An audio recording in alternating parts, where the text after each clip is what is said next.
Hello दोस्तों, आज के वीडियो में लॉ ग्रेजुएट्स के लिए गवर्नमेंट बैंक में निकली लॉ ऑफिसर्स की लेटेस्ट वैकेंसीज के बारे में कंप्लीट इन्फॉर्मेशन देंगे।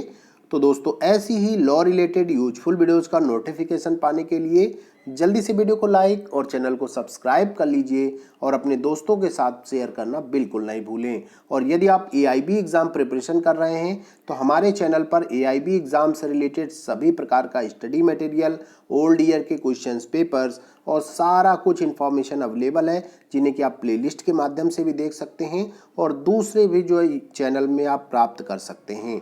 तो चलिए इस वैकेंसी के बारे में डिटेल से जान लेते हैं। तो दोस्तों, यहाँ पर हम बात करेंगे सेंट्रल बैंक ऑफ इंडिया में जो लॉ ऑफिसर्स की वैकेंसी निकली हुई है उसके बारे में जानेंगे।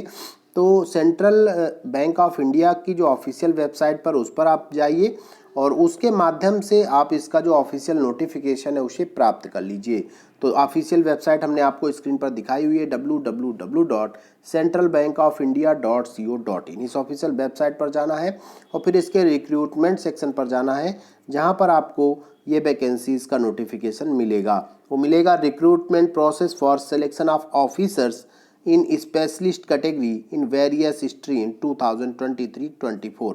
और इस वैकेंसी में जो अप्लाई करने की लास्ट डेट है वो 19 नवंबर 2023 है। तो वैकेंसी की और डिटेल्स जान लेते हैं।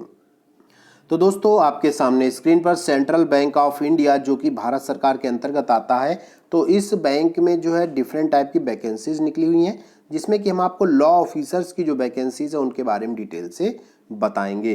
तो सबसे पहले इसके लिए जो एप्लीकेशन फॉर्म है, कब तक आप अप्लाई कर सकते हैं, तो 19 नवंबर 2023 तक आप ये फॉर्म अप्लाई कर सकते हैं।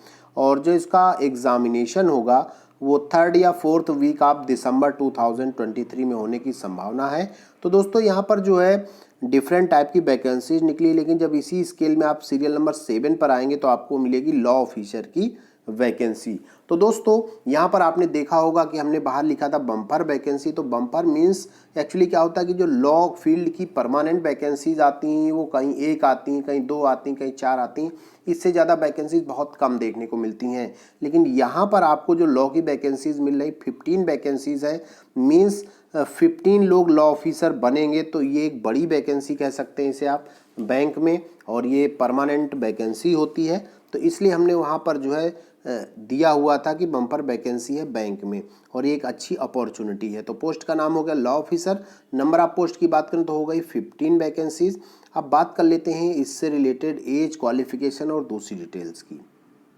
तो दोस्तों, अगर एज की बात करें तो यहाँ पर जो मैक्सिमम 33 ईयर्स एज तक के जो कैंडिडेट है वो फॉर्म अप्लाई कर पाएंगे। और जो एज रिलैक्सेशन है, गवर्नमेंट ऑफ इंडिया के जो रूल्स हैं उस रूल्स के अकॉर्डिंग जो भी एज रिलैक्सेशन मिलता है वो यहाँ पर एज रिलैक्सेशन आपको मिलेगा। अब बात कर लेते हैं क्वालिफिकेशन की। तो दोस्तों, आपके पास लॉ डिग्री होनी चाहिए BCI अप्रूव्ड इंस्टीट्यूट या फिर यूनिवर्सिटी से, चाहे वो 3 ईयर की लॉ डिग्री हो या फिर 5 ईयर की लॉ डिग्री हो। और ये जो डिग्री है आपकी मिनिमम 60% मार्क्स होने चाहिए यदि आप जनरल कैटेगरी से बिलोंग करते हैं। यदि आप SC, ST, OBC या हैंडीकैप्ड पर्सन है तो आपके लिए यहाँ पर 55% जो है मार्क्स होंगे, तो भी आप एलिजिबल हैं। इसके साथ साथ दोस्तों, यहाँ पर कुछ एक्सपीरियंस भी मांगा गया है। तो आप एज ए एडवोकेट इनरोल्ड होने चाहिए बार काउंसिल में और आपके पास 3 ईयर का एक्सपीरियंस एज ए एडवोकेट का होना चाहिए।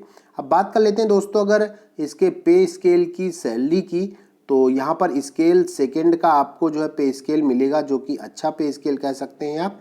और इस पे स्केल में आप देखेंगे स्केल सेकंड में 48,170 से लेकर 69,810 का पे स्केल है, जो कि अच्छा पे स्केल है। और यहाँ जो दोस्तों एप्लीकेशन फ़ीस की बात करें तो जो SC, ST कैंडिडेट हैं तो उनके लिए 175 रुपीज़ है। और उसके साथ साथ जो GST वो पे करनी होगी। उसके अलावा जो भी कैंडिडेट्स हैं SC, ST और हैंडीकैप्ड और वोमेन कैंडिडेट्स को छोड़ करके उन सभी के लिए 850 रुपीज़ प्लस GST। तो इस प्रकार से ये आपकी एप्लीकेशन फ़ीस की बात हो गई। और सिलेक्शन प्रोसेस की बात करें तो यहाँ पर ऑब्जेक्टिव टाइप कंप्यूटर में ऑनलाइन टेस्ट होगा और उस टेस्ट के बाद फिर आपका इंटरव्यू होगा। इसके आधार पर यहाँ पर आपका सिलेक्शन होने वाला है। बहुत बहुत धन्यवाद।